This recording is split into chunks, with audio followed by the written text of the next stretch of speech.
sabiduría. Estamos continuando con nuestro estudio, nuestro análisis del film Blade Runner, 21 de mayo del 2011. Buenos días a todos. Íbamos por la pregunta 69, que dice así: si entendemos que un aspecto crítico de la identidad es la representación del individuo dentro del contexto social, comunitario, ecológico, etc., es decir, la función que desempeña, real o simbólica, para el otro, o sea, ¿qué representa para el otro dentro de ese contexto social, comunitario, ecológico? ¿Qué implica esto con respecto a lo que Rachel representa para Descartes en estas escenas de romántica sensualidad? Por referir a ellas de alguna forma. Estamos viendo la seducción, que esta película es de los 80, ¿no? De los 80, sí. Aunque creo que no, la censura de hoy en día se lo hubiera comido, porque casi pues se aproxima a una violación, ¿no?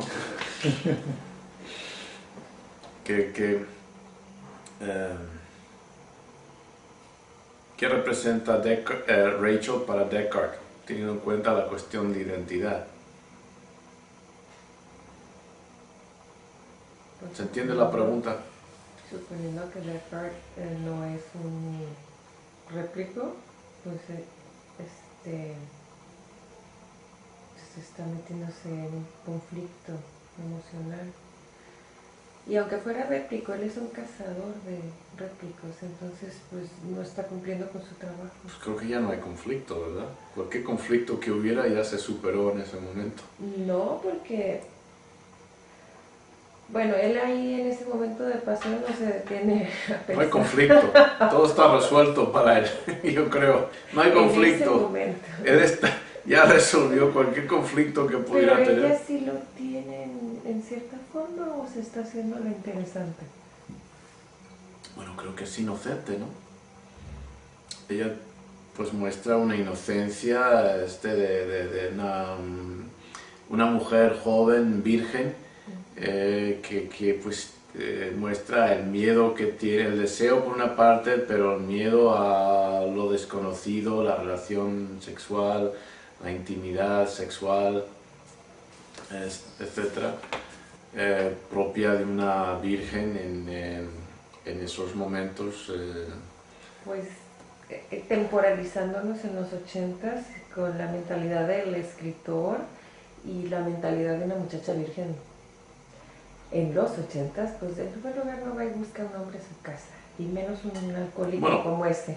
Ya hemos superado todo eso, o sea, ya estamos, porque no es una situación normal. Ella de pronto tiene esa crisis de identidad que de pronto descubre o tiene que luchar con la realidad de su origen, de su identidad. Análogo a un ser humano que de pronto se da cuenta de que pues no está hecho una imagen en semejanza a un ser mágico omnipotente, ni habita un mundo, un universo creado en 6 días, etc. Y que pues se le mueve tremendamente el tapete, y por eso llega hasta ese punto. Pero él también sufre una crisis, sí, de un conflicto y de identidad, porque si es un cazador de réplicos, la única forma de cazarlos es negando su humanidad. En el momento en que él se enamora de una y siente este tipo de pasión, ya pasó del romanticismo, del interés emocional, ya es pura pasión, que animal. Pues es una mujer para él. Ella es una mujer para él en todos los sentidos de la palabra. En cuanto comienza la escena, ella le dice: ¿y si me voy? ¿Y si huyo? ¿Me casarías? O sea, a mí me hubiera encantado que le hubiera dicho sí. Pero ella tiene... Define cazar. Cazar, pues, cazar con Z. No, ok. No en el sentido de Iba a ir detrás de ella, pero no para matarla. No en el sentido. Bueno, hay que definir qué es matar. Ah, sí. Bueno, pero a lo que yo voy es que allá, entre toda la escena que se deja y no se deja y que se quita el chonguito, ya quitándose el chonguito ya es implícito lo que ella también quiere, pero existe ese miedo de ella de, ¿y si me enamoro de él y al rato me mata? Pero eso, bueno, podemos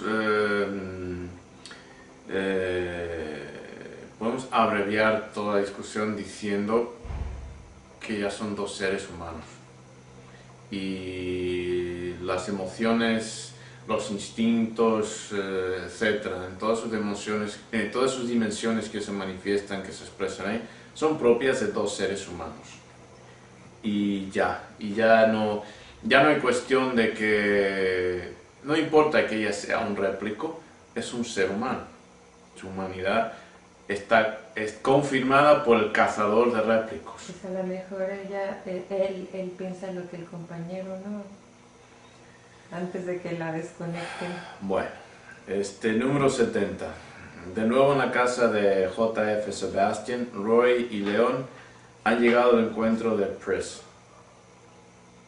¿Cuál es el mecanismo emocional que incita a... Perdón, ¿tú tenías algo que comentar? No, Okay. antes yo. ¿Cuál es el mecanismo emocional que incita a Sebastián a ayudar a los réplicos? ¿Se acuerda de la escena? Los dos réplicos que quedan.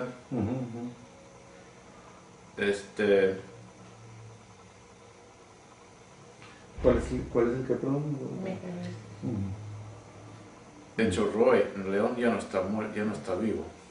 Roy, sí, Roy ha llegado al encuentro de Pris, entonces quedan los dos, Roy y Pris.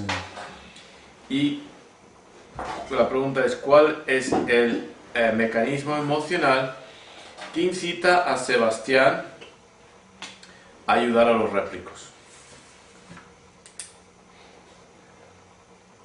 La enfermedad que él tiene, Choy, puede ser también él lo que sienten ellos, él de alguna manera también lo siente, porque él tiene esta enfermedad de Matusalén, de envejecimiento prematuro. Entonces como que hay esa cuestión que es inefable, o sea, para él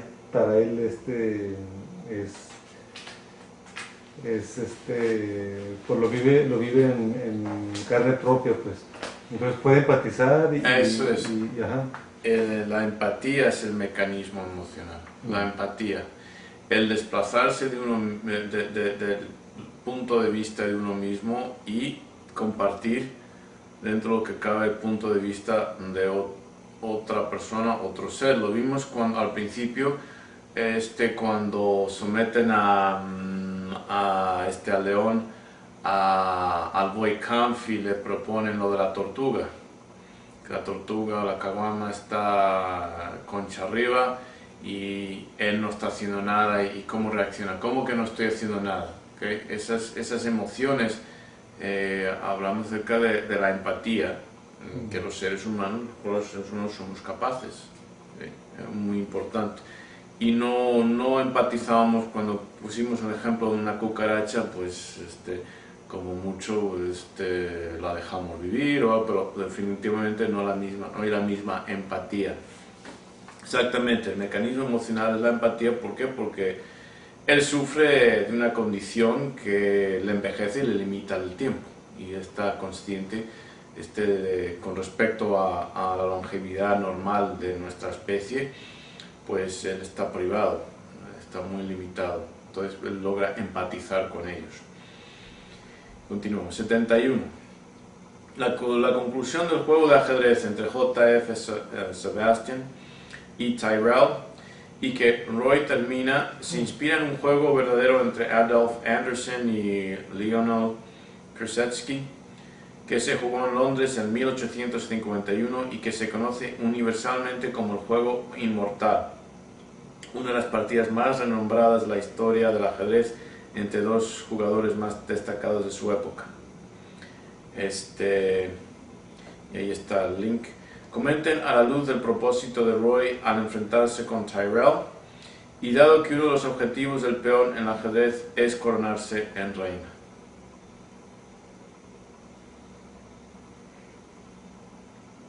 Creo que cabe que os explique un poquito los detalles de esta partida. Esta es una partida que nosotros en el programa de juegos estratégicos hemos analizado en sumo detalle. Lo que sucede es que, y me acuerdo cuál de los dos, pero Negras, si me acuerdo bien, comete una serie de sacrificios, es decir, sacrifica a la reina, las dos torres, las piezas más importantes de la partida, provocando el ataque y la captura por parte de blancas, pero con el resultado de que Negras consigue un emplazamiento de sus piezas y lleva al jaque mate. Es decir, Negras sacrifica y sacrifica y sacrifica de una forma muy destacable, con el propósito de mover sus piezas y lograr el jaque mate. La forma en que Negras ofrece sus piezas y la aparente despreocupación con la cual juega y sacrifica sus piezas provoca la agresión de blancas, pero que neutraliza en última instancia la posibilidad de blancas de continuar en su ataque y remueve la reina blanca de una posición en la cual pudiera defender y proteger el rey. Entonces blancas atacan, capturan, grandes piezas, y al final lo que sucede es que se encuentra completamente fuera de posición para poder protegerse. No se ha dado cuenta de los avances, por otra parte, con piezas menores que logra Negras, y al final el resultado es el jaque mate. Por eso es una de las partidas que se conoce como el juego inmortal, esta partida. Entonces, teniendo en cuenta los detalles de esta partida, comenten a la luz del propósito de Roy. Entonces, lo primero que tenemos que preguntarnos es cuál es el propósito de Roy al enfrentarse con Tyrell. Lo del juego de ajedrez, llegar a un sacrificando a sus compañeros. Por ejemplo, ya vemos que el león fue ejecutado, la muchacha de la serpiente también, para poder llegar a donde está el creador, que es Tyrell. Ok, más ideas. ¿Y para qué quiere? Específicamente, ¿cuál es el propósito de Roy para enfrentarse con Tyrell? ¿Cuál es el propósito de Roy? ¿Quiere encontrarse con Tyrell? Tyrell, el dueño fundador de la empresa, el que le diseñó a él. ¿Cuál es el propósito de Roy?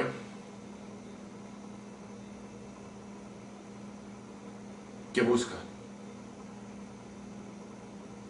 Respuestas. Quiere más vida, quiere más longevidad. Inmortalidad. El juego, esta partida se llama la partida o el juego inmortal. Okay. Inmortal, pues porque la forma inusual en la cual Negras logra la victoria haciendo sacrificios, que pues va como a contracorriente. Típicamente pues queremos proteger esas piezas, pero cuando se nos ofrecen esas piezas para capturar, pues era demasiado para blancas era demasiada provocación y no pudo, se le nubló, digamos, su análisis de los resultados futuros. Entonces, él lo que quiere es inmortalidad, o quiere por lo menos que le extiendan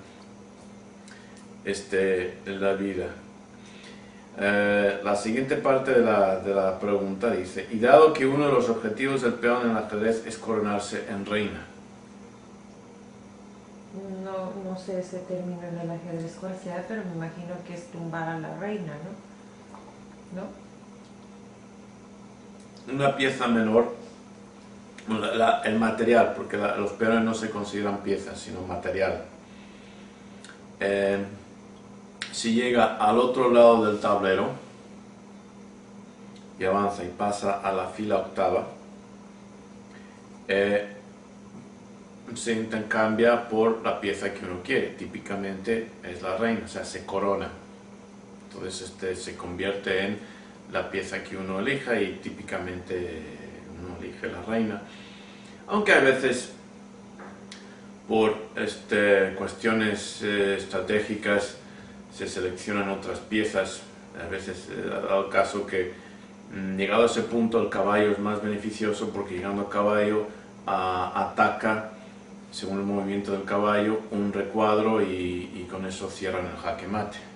Pero por lo general es la reina la que se pide. Entonces es una pieza, y el concepto es una pieza relativamente insignificante o de muy poco valor al principio de la partida.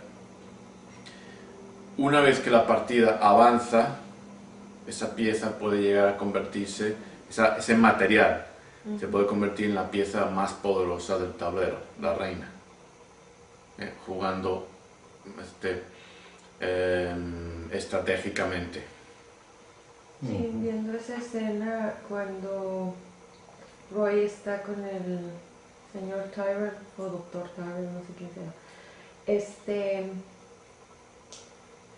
en la cara de Roy es así como de mucha... no es desesperación, es así como que le quiere sacar las respuestas. Vamos a hablar de eso mismo en un momentito, unas preguntas más adelante. Pero se me hace muy interesante todo lo que está haciendo Roy para llegar a encararse con Tyrell. Es toda una estrategia también como esto de ajedrez, ¿no? O sea, en el tablero hay una competencia, pero ya en la realidad, viéndose como pieza, viendo el objetivo, o sea, él para entrar ahí a la corporación es como en el ajedrez, sí. avanzar, y pasar otro peldaño, cómo lo voy a hacer para llegar hasta allá, o sea, es toda una estrategia, pero ya en la vida, pues es una mentalidad estratégica. Y eso se me hace muy interesante, cómo va trascendiendo hasta llegar allá. Y él tiene la capacidad de ver el tablero, ver una partida y pregunta: ¿y tu oponente es bueno? Dr. Tyrell es un genio, solamente le he ganado una vez. Y a pesar de eso, como dice la pregunta 72, Tyrell pierde la partida. Es decir, Roy sugiere unas jugadas, más o menos juega para Sebastián, y sabe que esa es la forma de que Tyrell le va a abrir las puertas, venciéndole, porque se va a fascinar por las jugadas, por las tácticas inusuales, porque la jugada que él hace, Sebastián le dice: no, eso es un error, reina captura, no sé qué. O sea, es un error, nos explica, es un error, pero un error aparente. Él continúa en esa jugada y gana la partida. O sea, es una forma de llamar la atención de Tyrell para que le abra las puertas. Exacto, pero fíjate, tiene que saber lo suficiente para vencer a Tyrell, y tiene que saber lo suficiente para entender que Tyrell iba a reaccionar de esta forma. Tyrell, que fue su creador. Tyrell, que fue el responsable por su mente. Está como cuando dicen que el alumno supera al maestro. En este caso, la creación se le está saliendo de las manos de tanta perfección que creó. Exactamente. Vamos a continuar con esa idea. Entonces, 72, Tyrell pierde la partida. ¿Qué presagia esto? Pues, El ocaso. ok. 73. ¿Qué debilidad psicológica de Tyrell explota a Roy para incitar a Tyrell a que invite a J.F. Sebastian a su apartamento? La competencia. Pues la vanidad, el ego. La vanidad, exactamente, el ego. Sí, interesante, siguiendo con esta idea de la estrategia, lo que comenta, ¿no? Conocer la mentalidad del oponente. Refuerza esa mentalidad estratégica que tiene de Roy. Pues. O sea, no nomás va a ciegas reaccionando, sino que detrás de todo ello, aunque no se deja ver en el film, pues hay un estudio, ¿no? Una investigación, una inteligencia. Pues hay una mente maestra, hay ¿verdad? Una tremenda inteligencia, o sea que él ha investigado, él ha comprendido. 74. Comenten sobre el siguiente diálogo entre creador y creado, o y creación. Roy. No es nada fácil encontrarte con tu creador. Es en respuesta que Tyrell le dice, bueno, me extraña que hayas tardado tanto en llegar hasta aquí. Tyrell. ¿Qué puede hacer él por ti? Roy. ¿Puede el creador reparar lo que crea? Tyrell. ¿Te gustaría ser modificado? Roy. Tenía pensado algo más radical. Tyrell. ¿Cuál es el problema? Roy. La muerte. Tyrell. La muerte. Bueno, temo que esto está algo fuera de mi jurisdicción. Roy. Quiero más vida, padre. La conversación continúa con Tyrell explicándole a Roy los hechos de la vida. Comenten.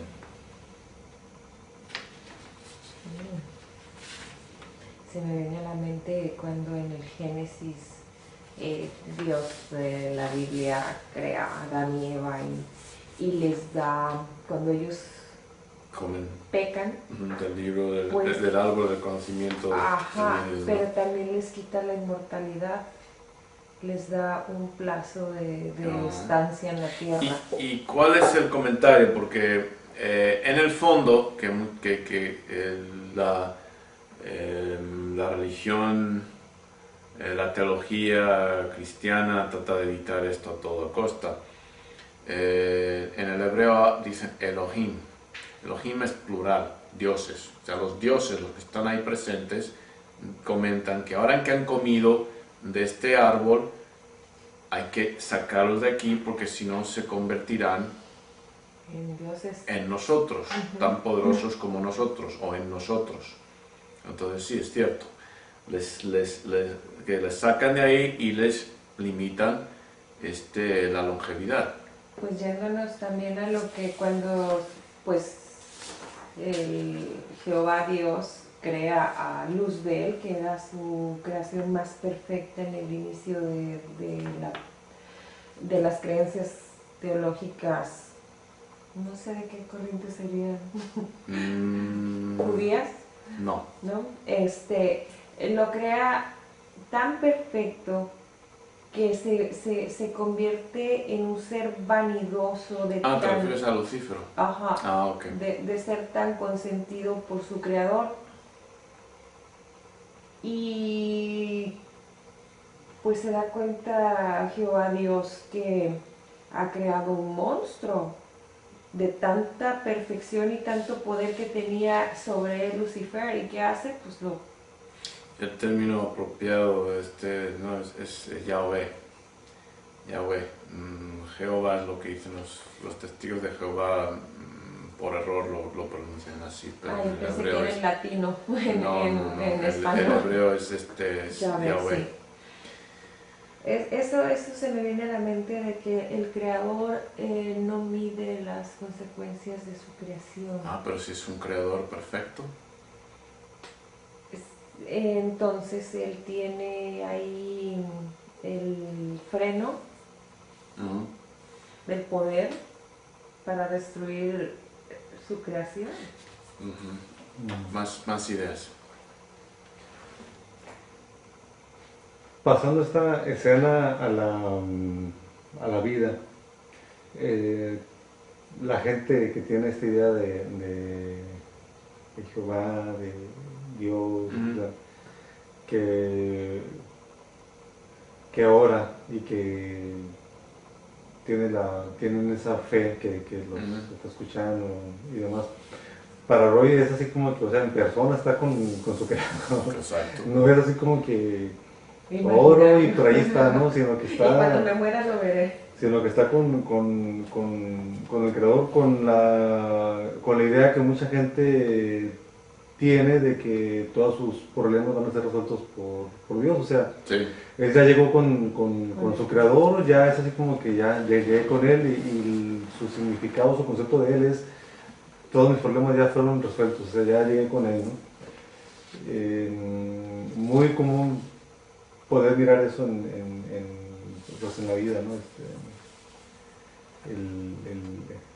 Las peticiones, tener esa fe ciega. ¿Y qué es lo que las personas típicamente quisieran, si pudieran pedirle una cosa al Creador, qué es lo que le pedirían?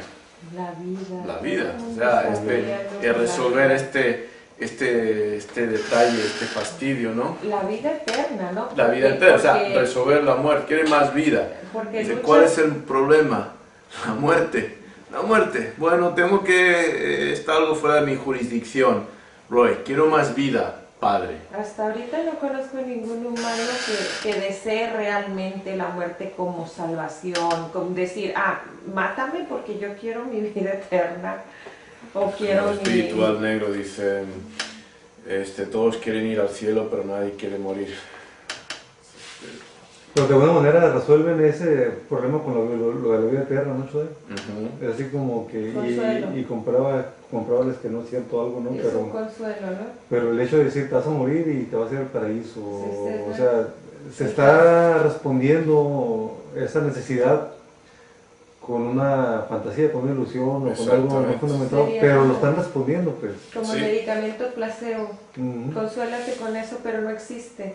Yo aquí lo que veo es que a Charlie le falló ahí la cuestión religiosa. Él debe haberse inventado una religión en donde muérete ahorita y mañana reencarnas. Creo que Roy es demasiado inteligente y erudito para eso. Creo que es que a mí se me hace que él representa a Lucifer cuando está cuestionando a Dios y diciéndole, ¿por qué yo no soy como tú? ¿Por qué yo tengo que obedecerte si me hiciste igual a ti? Y es cuando Dios empieza a pensar... no están igual cuando le dio la patada, ¿no? Pues sí. Algunos son más iguales que otros, es el mensaje. Prima entre pares. Ok, pero entonces,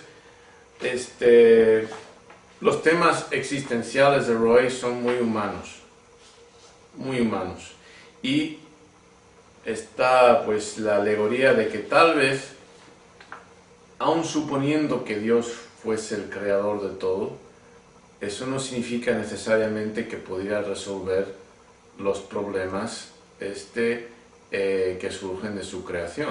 O sea, hay unas premisas que se suponen, que se dan por aceptadas en la teología, sobre todo judía, musulmana, de que Dios es omnipotente, omnisciente, etc. Pues suponiendo que por argumento que sí creó el Big Bang, la gran explosión, y de alguna forma pues inició las cosas, eso no significa que por haberlo creado, haberlo iniciado, pueda resolver todos nuestros problemas. No significa omnipotencia. Tyrell creó a Roy, pero no tiene la capacidad para resolver los problemas de su creación, de su obra creada, no los tiene. Entonces, muchas suposiciones sin justificación se dan por aceptadas o aceptables en el cristianismo, sobre todo acerca de los poderes supuestos de Dios. Aunque Dios lo haya creado todo, no significa que tenga el poder o el interés, o ambos, de hacer cambios. de rectificar. O sea, a pesar de lo magnífico que es Roy, y se habla de esto después, ya Tyrell, una vez que eso fue lanzado, ya no puede cambiarlo. De hecho, ellos entran en una discusión muy técnica. 75. Después de un breve debate técnico en cuanto a por qué no se le puede otorgar a Roy lo que pide, demostrando pues, la inteligencia, el conocimiento de Roy, en el cual hay un debate. Tyrell agrega: Tyrell, fuiste creado para hacer lo mejor posible, Roy, pero no para durar. Tyrell, la luz que brilla 2 veces más brillante brilla a media duración. Y tú has brillado muy, muy brillante, Roy. Mírate, eres el hijo pródigo, eres un gran premio. Roy, he hecho cosas cuestionables, Tyrell, también cosas extraordinarias. Celebra tu tiempo, rebelde en tu tiempo. Comenten. Ok, entonces,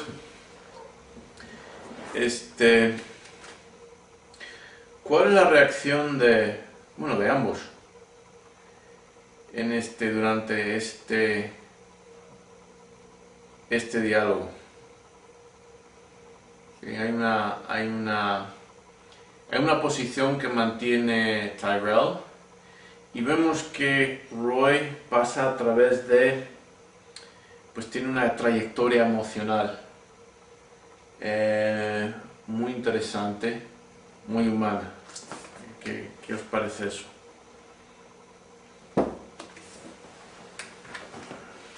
Tyrell quiere explicarle de alguna forma, conformarlo de por qué tiene él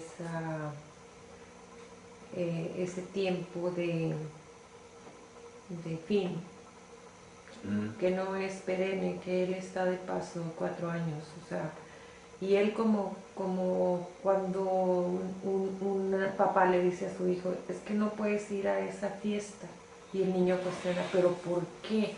Pues porque no puedes ir, pero dime por qué. Y este señor Tyrell quiere como hasta su conciencia, yo creo, acallarla. O mejor sería, no te puedo comprar el Xbox para tu cumpleaños. ¿Por qué? Pues simplemente no hay dinero para ello. Yo siento que Tyrell le disfraza un poco la realidad. Que no le dice directamente, como diría uno, es que no hay dinero para comprarlo. Le diría uno, es que ahorita no se puede, o... Pero Tyrell le dice directamente, no hay forma. Y eso ya se estableció una vez que las células se ponen empiezan a crecer, ya no se puede cambiar esto. Pero le hace así como en sentido figurado, una luz muy brillante, bla, bla, bla. O sea, trata de poéticamente decirle ya, llegaste al tope. Pues brillante y no sé qué, etc. Pero es justo, o sea, es justo que Roy, que los Nexus 6 solamente tengan 4 años. Se podía haber evitado, ¿verdad? Podían tener 50, 60, 70, 300. Pero Tyrell no va a vivir para verlo. Ok, pero en teoría, o sea, no había nada salvo algo arbitrario que lo limitara. Me llama algo la atención, por ejemplo, si Sebastián trabaja en ingeniería bioquímica, ¿no? ¿O no? O sea, ¿cómo es que Tyrell y Sebastián no tienen el conocimiento para detener el envejecimiento? Si ellos trabajan en la manipulación genética. ¿De la enfermedad de Sebastián? De las enfermedades de Sebastián y del Dr. Tyrell, pues no se ve tan nuevo, ya se ve un señor entrado en años. Ese es el punto. Hay algunos parámetros con los cuales tenemos que conformarnos. Ese es el punto. O sea, fue arbitrario. No hay una justicia cósmica que dictaminara que viviéramos más de 75 o 73.6 años promedio para los varones, un poco más para las hembras. Ese es el punto. No es justo que Sebastián tenga esa enfermedad. No es justo que Roy y los Nexus 6 solamente vivan 4 años. Fue algo arbitrario y no hay nada que se pueda hacer. Nadie, ni siquiera el creador, puede resolver este problema para Roy. Sí, y llegó con todas las esperanzas y seguramente esto va a ser la respuesta, ya Sí. él lo regará. Él llegó con toda la confianza de que ya entré y una vez que lo vea, se va a arreglar esto, ¿no? Entonces pasa por un periodo de decepción, Sí. se le va viendo en su rostro cuando, bueno, ¿y esto? Y ya le da la explicación, y él entiende la explicación porque tiene conocimiento científico Sí. también. Bueno, y así, no, porque pum, pum, pum. Y bueno, y con esto ya lo hicimos, pero pum, pum. O sea, él mismo entiende con su mismo conocimiento que lo que dice es contundente y que ya no hay más que se pueda hacer. Y ahí se le acaba toda la ilusión, pues. Al final se ve como esa transición Derrotado. de llegar con una esperanza, con toda la confianza de que se va a poder, y en unos cuantos minutos, segundos, termina así, derrotado, decepcionado. Y cambia sus gestos en un momento ya después de ira, de así, de que no Pero hay un puedes momento en que ayudar. dice, fijaros, dice, he hecho cosas cuestionables. O sea, hizo cosas cuestionables con el propósito de lograr, por lo menos de extender su vida. Y se ha dado cuenta de que todo eso fue fútil. En la partida inmortal, ¿okay? El gambito de los sacrificios que hacen negras para lograr el jaque mate. Él ha hecho muchos sacrificios, personas a su mando murieron, él mató a personas, muchas cosas para llegar hasta este punto, ¿okay? A lograr el jaque mate, la gran victoria. Y ahí se da cuenta de que no hay victoria. Pues me recuerda a lo que vimos en la película de Mel Gibson, con la de que están en la guerra ¿es Corea o es Vietnam? Vietnam. No sé si en esa película mencionan, hay que sacrificar a veces para llegar a la victoria. Sí, pero uno sacrifica con precisamente los sacrificios, los mide y los valora. Con respecto a la victoria. Entonces, si la victoria no es posible y no se da cuenta, pues no va a hacer ciertos sacrificios. O sea, simplemente, pero si estás convencido de que, ok, estas jugadas, estos sacrificios, estas pérdidas me van a llevar a la victoria, entonces son justificables. Y en ese momento él se cuestiona, he hecho cosas cuestionables. Como diciendo, ¿valieron la pena si no me estás dando las Cuestionable es decir, moralmente. Uh-huh. O sea, tiene un sentido del bien y del mal, de la moral. Las hizo pensando que, ok, esto voy a resolver este problema. Ahora de pronto se da cuenta de que no. Fijaros si los cristianos y los musulmanes se dieran cuenta de que no existe el paraíso, no existe el cielo, llegaran al punto después de estos terroristas suicidas, ¿okay? Se dieran cuenta al morir de que, se dice, no, lo siento, no hay paraíso, se te acaba y ya está. Pues cosas cuestionables en nombre de la fe. Las guerras cruzadas, Ese es el punto. La Inquisición. A ese punto estoy llegando. ¿Cuál es? Pero lo hacen porque piensan que hay una ganancia al final, un premio al final.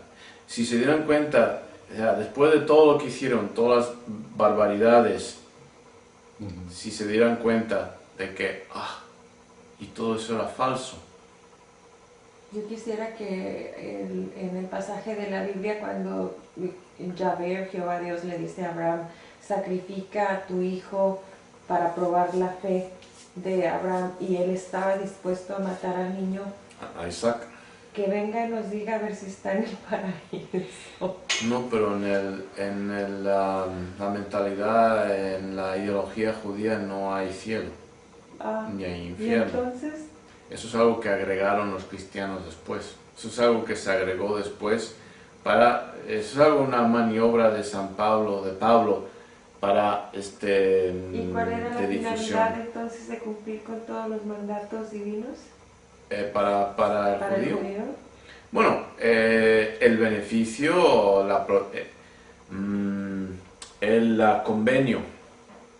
el convenio que el pueblo hebreo entra con Yahweh es el siguiente: es un convenio que se cumple en vida.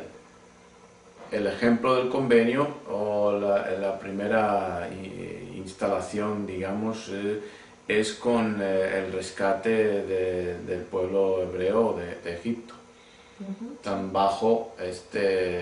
Están siendo esclavizados, entonces Yahweh, mediante Moisés, demuestra que él es más poderoso que los dioses egipcios, porque en ese momento no existe un monoteísmo, existe monolatría, que es diferente. Es decir, los hebreos tenían que adorar a un solo Dios, entendiendo que los demás pueblos tenían sus dioses. Yahweh entra en batalla a través de Moisés contra los dioses egipcios y los vence, demostrando que él es más fuerte y demostrando que él se preocupa y se ocupa de los judíos a cambio de su obediencia y que sigan su reglamento. Ese es el convenio. Esa es la gran aportación del judaísmo a la civilización mundial. ¿Y no hay un premio? El premio es que les proteja. En vida. En vida, el premio es que les proteja. Y claro, existe el concepto del mesiánico, de que, pero eso viene después de que la tierra prometida está ocupada, etc.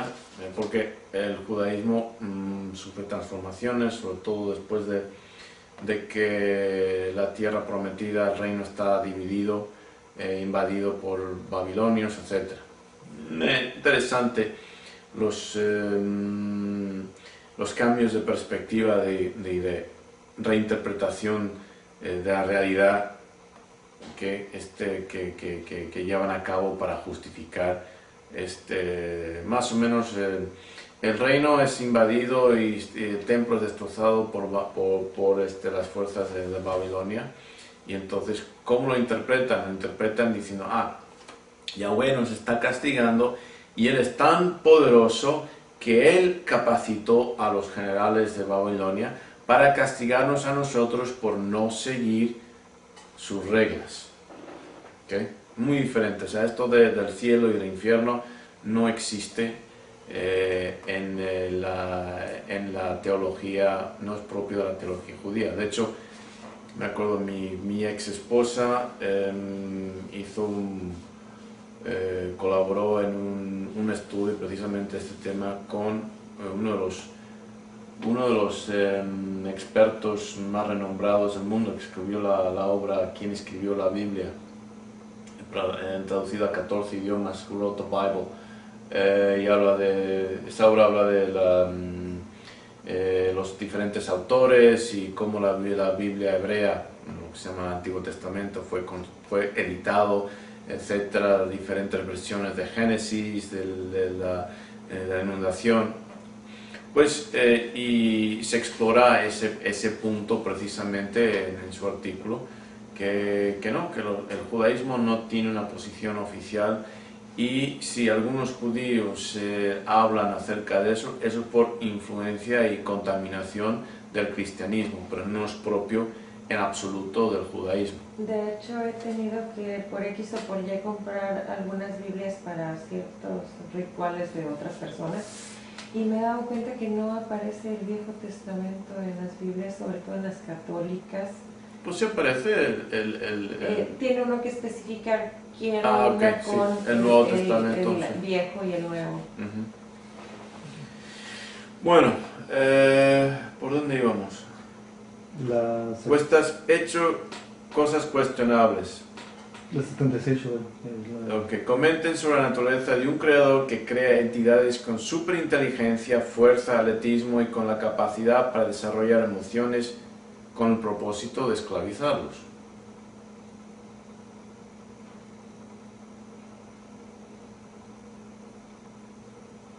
Pues él le falló, ¿no? La capacidad de crear emociones. Bueno, pero comenten... Va en contra, ¿no? Va en contra de lo que actualmente hacen los gobiernos, ¿no? En el aspecto de que es lo último que quisieran los gobiernos que manipulan a la sociedad, ¿no? Que sean inteligentes, que sean, etcétera, que se desarrollen como seres humanos para poder esclavizarlos. Aquí es lo contrario. Quiere esclavizar a alguien, pero lo hace inteligente, atlético, etcétera, etcétera. Como que está complicado eso. Pero les limitó la vida. En la vida, precisamente para evitar que se dieran cuenta de su condición. O sea, temían que, pues tal vez van a desarrollar emociones y por si acaso vamos a poner ese límite de 4 años. Pero es cierto. Pero hay países como Rusia que hicieron eso, ¿no? China, Rusia y hasta Cuba fueron formando, sobre todo para las Olimpiadas, gente que fuera superdotada en ciertas disciplinas. Sí, pero la ideología comunista, socialista, la teoría es que el gobierno no está explotando ni limitando al individuo. Pero el punto es este. Precisamente los gobiernos se esmeran en que los individuos, el pueblo, no tenga estas capacidades para poder esclavizarlos. O sea, aquí se les escapa un poco a las manos, pero si la pregunta dice, comenten sobre la naturaleza de un creador, pues es un poco ingenuo, ¿no? Si piensa que va a poder crear a un individuo o unos individuos, unas entidades con todas esas cualidades y van a poder controlarlo. O sea, el pitbull lo controlamos, ¿por qué? Porque como no tiene manos, no tiene pulgares, no puede abrir puertas, etc. O sea, está limitado, pero si dotáramos a un orangután, por ejemplo, genéticamente lo alteráramos para que tuviera todas las capacidades intelectuales de los seres humanos, como son mucho más fuertes que nosotros, estaríamos en un grave problema para controlarlos. Sin embargo, se han visto casos, ¿no?, de que el pitbull, por muy adiestrado que esté, ataca el león. Porque se da cuenta, precisamente se da cuenta de que soy un pitbull. Y ellos son débiles, por eso me compraron, por eso me tienen a mí, porque tienen miedo y son débiles. Y se dan cuenta de eso. Su naturaleza es la que... Y dicen, pues aquí mando yo. Ok. Continuamos. 77. Comenten sobre la comparación que Tyrell hace entre Roy y un bombillo y el hecho de que debería estar agradecido por cualquier vida que se le haya otorgado.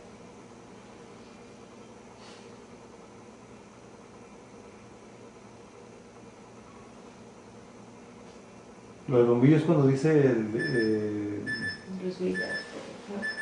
Pero es muy brillante, que cuando es muy brillante la luz no dura. Sí, o sea, que la luz que brilla más brillante brilla a media duración. Por eso. Y debería estar agradecido por el tiempo que se le da, en vez de estar ahí reclamando.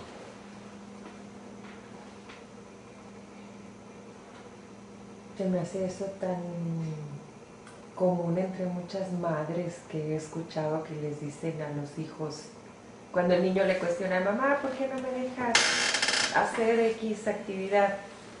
¿qué no me sacrifico mucho por ti? Le dice la madre.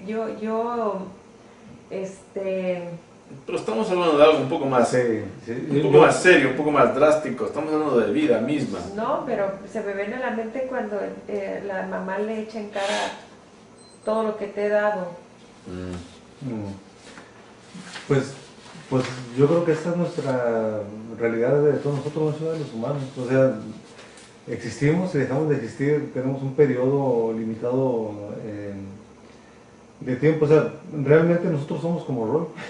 Pues sí. No más que en lugar de 4 años, pues tenemos, póngale usted, el promedio de vida del hombre, ¿no? Pero finalmente es la misma situación que el rol. Tenemos un tiempo limitado. Podríamos hacernos esa pregunta: ¿por qué no mejor pues lo vive en carne propia? Pues entonces puede empatizar Eso es. Ajá. La empatía es el mecanismo emocional. La empatía, el desplazarse del punto de vista de uno mismo y compartir dentro de lo que cabe el punto de vista de otra persona, otro ser. Lo vimos al principio, cuando someten al león al Buey Kampf y le proponen lo de la tortuga. Que la tortuga, la caguama, está concha arriba y él no está haciendo nada. ¿Y cómo reacciona? ¿Cómo que no estoy haciendo nada? ¿Okay? Esas emociones, hablamos acerca de la empatía, que los seres humanos somos capaces. ¿Okay? Es muy importante. Y no empatizábamos cuando pusimos el ejemplo de una cucaracha, pues como mucho la dejamos vivir, pero definitivamente no hay la misma empatía. Exactamente, el mecanismo emocional es la empatía. ¿Por qué? Porque él sufre de una condición que le envejece y le limita el tiempo, y está consciente con respecto a la longevidad normal de nuestra especie, pues él está privado, está muy limitado. Entonces él logra empatizar con ellos. Continuamos. 71. La conclusión del juego de ajedrez entre J.F. Sebastian y Tyrrell, y que Roy termina, se inspira en un juego verdadero entre Adolf Anderssen y Lionel Krasetsky, que se jugó en Londres en 1851 y que se conoce universalmente como el juego inmortal. Y por eso llega hasta ese punto. Pero él también sufre una crisis, sí, de un conflicto y de identidad, porque si es un cazador de réplicos, la única forma de cazarlos es negando su humanidad. En el momento en que él se enamora de una y siente este tipo de pasión, ya pasó del romanticismo, del interés emocional, ya es pura pasión, que animal. Pues es una mujer para él. Ella es una mujer para él en todos los sentidos de la palabra. En cuanto comienza la escena, ella le dice, ¿y si me voy? ¿Y si huyo? ¿Me casarías? O sea, a mí me hubiera encantado que le hubiera dicho sí. Pero ella tiene... Define cazar. Cazar, pues, cazar con Z. No, okay. No en el sentido de... Iba a ir detrás de ella, pero no para matarla.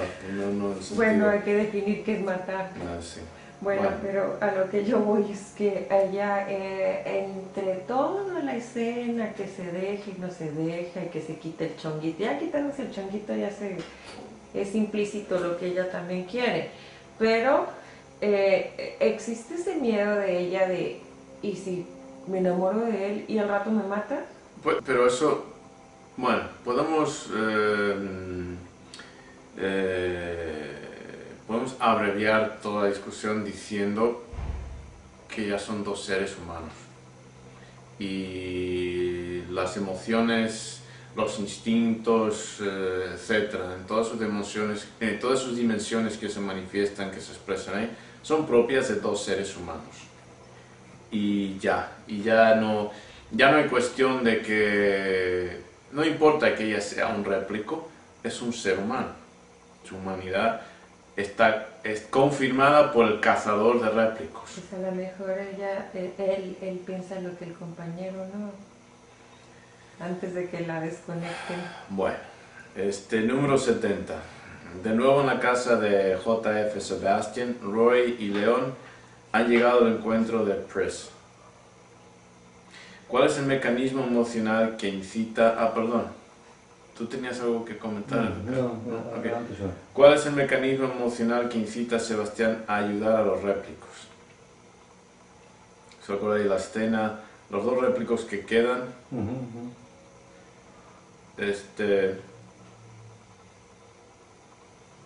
¿Cuál es el que perdón? De hecho, Roy, León ya no está muerto, ya no está vivo. Roy, sí, Roy ha llegado al encuentro de Pris, entonces quedan los dos, Roy y Pris. Y la pregunta es, ¿cuál es el mecanismo emocional que incita a Sebastián a ayudar a los réplicos? La enfermedad que él tiene, Choy, puede ser también, él lo que sienten ellos, él de alguna manera también lo siente, porque él tiene esta enfermedad de Matusalén, de envejecimiento prematuro. Entonces como que hay esa cuestión que es inefable, o sea, para él Sabiduría, estamos continuando con nuestro estudio, nuestro análisis del film Blade Runner, 21 de mayo del 2011. Buenos días a todos. Y vamos por la pregunta 69, que dice así: si entendemos que un aspecto crítico de la identidad es la representación del individuo dentro del contexto social, comunitario, ecológico, etc., es decir, la función que desempeña real o simbólica para el otro, o sea, ¿qué representa para el otro dentro de ese contexto social, comunitario, ecológico? ¿Qué implica esto con respecto a lo que Rachel representa para Descartes en estas escenas de romántica sensualidad? Por referir a ellas de alguna forma. Estamos viendo la seducción, que esta película es de los 80, ¿no? De los 80, sí. Aunque creo que no, la censura de hoy en día se lo hubiera comido, porque casi pues se aproxima a una violación, ¿no? ¿Qué representa Rachel para Descartes, teniendo en cuenta la cuestión de identidad? ¿Se entiende la pregunta? Suponiendo que Descartes no es un réplico, pues está metiéndose en un conflicto emocional. Y aunque fuera réplico, él es un cazador de réplicos, entonces pues no está cumpliendo con su trabajo. Pues creo que ya no hay conflicto, ¿verdad? Cualquier conflicto que hubiera ya se superó en ese momento. No, porque... Bueno, él ahí en ese momento de pasión no se detiene a pensar. No hay conflicto, todo está resuelto para él, yo creo. No hay conflicto. En ese momento. Él ya resolvió cualquier conflicto que pudiera Pero tener. ella sí lo tiene en cierta forma, o se está haciendo lo interesante. Bueno, creo que es inocente, ¿no? Ella pues muestra una inocencia de una mujer joven, virgen, que pues muestra el miedo que tiene, el deseo por una parte, pero el miedo a lo desconocido, la relación sexual, la intimidad sexual, etc., propia de una virgen en esos momentos.